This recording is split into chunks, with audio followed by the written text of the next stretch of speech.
समय का आदर करो। राष्ट्रपति वॉशिंगटन ठीक 4 बजे भोजन करते थे। उन्होंने कांग्रेस के नए सदस्यों को एक दावत दी। सदस्यगण कुछ मिनट बाद पहुंचे तो उन्होंने देखा कि राष्ट्रपति भोजन कर रहे हैं। उन्हें बड़ा संताप हुआ। यह देखकर वॉशिंगटन ने कहा, मेरा रसोइया आगंतुकों की नहीं, घड़ी की प्रतीक्षा करता है। एक बार उनके सेक्रेटरी कुछ देर से पहुंचे और घड़ी के सुस्त होने का कारण बताते हुए क्षमा मांगने लगे। वॉशिंगटन ने कहा, महाशय, या तो आप दूसरी घड़ी बदलिए, वरना मुझे दूसरा सेक्रेटरी बदलना पड़ेगा। नेपोलियन समय का बड़ा पाबंद था।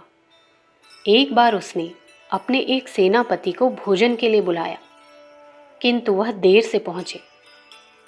नेपोलियन खाना समाप्त करके उठ ही रहे थे कि वह आ गया।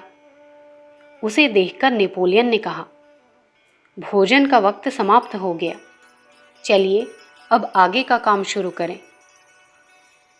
नेपोलियन का कहना है कि 5 मिनटों का मूल्य ना समझने के कारण ही ऑस्ट्रेलियन लोग हार गए। इसी तरह उसके पतन और वाटरलू की हार का मुख्य कारण कुछ घड़ियों की ही देर थी। ग्राडच समय पर नहीं आया और उसके लिए नेपोलियन को ठहरना पड़ा। बस इतनी सी चूक के कारण नेपोलियन को कैद करके सेंट हेलेना के टापू पर भेज दिया गया। सर वॉल्टर स्कॉट ने लिखा है, जो काम करना हो उसे शीघ्र कर डालना चाहिए। उचित समय पर ठीक काम करने की आदत बड़ी ही मूल्यवान है। काम करने के पश्चात आराम करो। आराम के लिए काम को आगे के लिए मत टालो।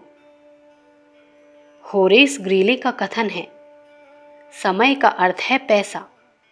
जो व्यक्ति मेरा 1 घंटा बर्बाद करता है, मैं समझता हूं उसने मेरे $5 छीन लिए। कावेट ने अपने आत्मचरित्र में बताया है कि मेरी सफलताओं का असली कारण मेरी योग्यता नहीं, तत्परता है। जो काम मुझे करना होता है उसके लिए 1 घंटा पहले से ही तैयार होता हूँ। कभी किसी व्यक्ति को मेरे लिए इंतजार नहीं करना पड़ा। मारिया एजवर्थ का कथन है कि वर्तमान क्षणों के बराबर और कोई शक्तिशाली वस्तु नहीं है। जो मनुष्य अपने नियमों को काम में नहीं लाता और भविष्य के लिए मंसूबे बांधा करता है, वह उन कामों को कभी पूरा न कर सकेगा। रस्किन कहता है, हमारा हर 1 घंटा भाग्य का निर्माण करता है। जिसने अपने काम करने के दिन यों ही बिता दिए, वह पछताने के अलावा और क्या करेगा। लोहा ठंडा हो जाने पर घन पटकने से क्या लाभ होगा। लाफोंटेन का उपदेश है कि दौड़ना बेकार है। महत्व की बात तो यह है कि समय पर निकल पड़ो। शेक्सपियर कहता है, आज का दिन आलस्य में गंवा दोगे तो कल भी वही दशा होगी, फिर और अधिक सुस्ती आएगी। कई बार तो ऐसी घड़ियां होती हैं जिन्हें हम पहचान नहीं पाते और यों ही गंवा देते हैं।